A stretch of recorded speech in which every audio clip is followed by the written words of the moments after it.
Have you ever wondered if Minecraft villagers are stuck in a matrix? No? Well, I'm gonna explain it to you anyways. Every day these villagers farm, trade, they mostly just stand around making weird noises. But what if there is a deeper meaning behind their existence? A villager's behavior is incredibly predictable. A day in their life looks pretty much like this. They wake up, go to their workstation, occasionally wander around and repeat the same actions throughout the day. Think about it. A villager chooses a profession. It might seem like they have some free will, but do they really? Their existence seems to be dictated by a series of loops and patterns they can't escape. There's so little variation in their lives. A farmer will always trade his wheat for emeralds, no matter the time or situation.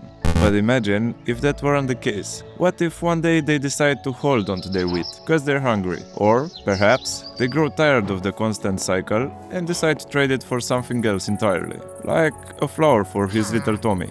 The famous philosopher 𝘁𝗵𝗋𝗄 once said, "We are condemned to be free." What this philosopher meant is that we have the power to choose, but this freedom isn't as liberating as it might sound. In fact, it's a heavy burden. With every choice we make, we bear the weight of responsibility, knowing that each decision defines who we are and shapes our future. In the villagers' world, there's no real choice. They're not condemned by their decisions, but by the very lack of them.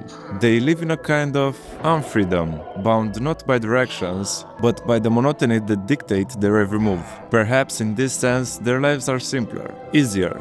But does this make them happy? On the surface, it might seem like the villagers live a peaceful, content life. They perform their duties without stress, without having to make difficult choices. But there's also a deeper layer to consider. True happiness often requires growth, change, and the freedom to pursue your dreams. The villagers, trapped in their routines, never get to experience the excitement of self-discovery, learning from mistakes, and evolving. So to answer the original question, are they happy? Perhaps in a simple and weird way, yes, they are. But then, there's you, the player. I know you've all done it. I mean, half the results when searching for Minecraft villagers on YouTube are guides for farming them. So, you build your trading hall, get villagers in there, and before long, you're swimming in emeralds. It's quick and it's efficient. But what does that really mean? In essence, you've created a system where villagers are reduced to resources. They're bred, trapped in tiny spaces, and pushed to perform one task: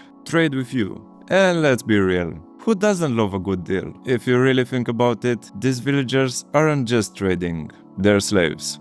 Stuck in a cycle where they have no control, no choice. Their entire existence revolves around serving your needs. Take iron farms, for example. You've probably set up one of these before, right? A few villagers, a zombie, and there you have it, endless iron. Coming from iron golems mass genocide, of course.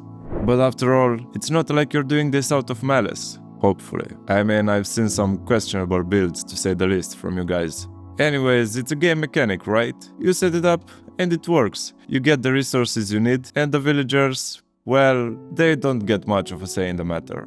But what if I told you that Minecraft actually wants you to take the time and build something more? To see the villagers as part of a living community. Villagers don't just exist in a fixed state. They actively seek out new houses, they recognize expansion, and they move into new spaces you create. Place down beds, they'll claim them. Build new workstations, they'll switch professions if they don't already have one. Even baby villagers will instinctively pathfind towards newly built homes. The mechanics are all there. The way raids work, it acknowledges the village growth. Villagers won't appear inside the boundaries of new buildings you've added, only beyond the edges of your expanding settlement. The game recognizes that the village is more than just its starting few buildings. It grows. In other words, Minecraft doesn't just allow villager expansion, it encourages it. Unlike iron farms or trading halls, which just exploits the villagers without acknowledging their full potential. It's not just a way to make the world feel more alive. It could be argued that this is how the game was meant to be played. So, if the game itself provides these mechanics, why are we so quick to ignore them in favor of efficiency? Are we just conditioned to see villagers as resources? I'm not saying you completely need to abandon your iron farms and trading halls. After all, they're pretty useful. But maybe, just maybe, we can rethink of how we integrate villagers into our worlds. Instead of enslaving them, you could create something bigger. Something that isn't just about what they can do for you, but what kind of world you want to build for them. Because in the end, the real question isn't whether the villagers are stuck in a matrix. It's whether we are. We, the players, who have built our own loops in the endless grind for efficiency, automation and control, are not so different from these villagers. We are just stuck in our own loops, and the only way to change it is to step outside of it. So what kind of world are you going to build? Thank you for watching. I also have some videos that are more science focused, but I put my heart into them, so if you wanna watch, here's one.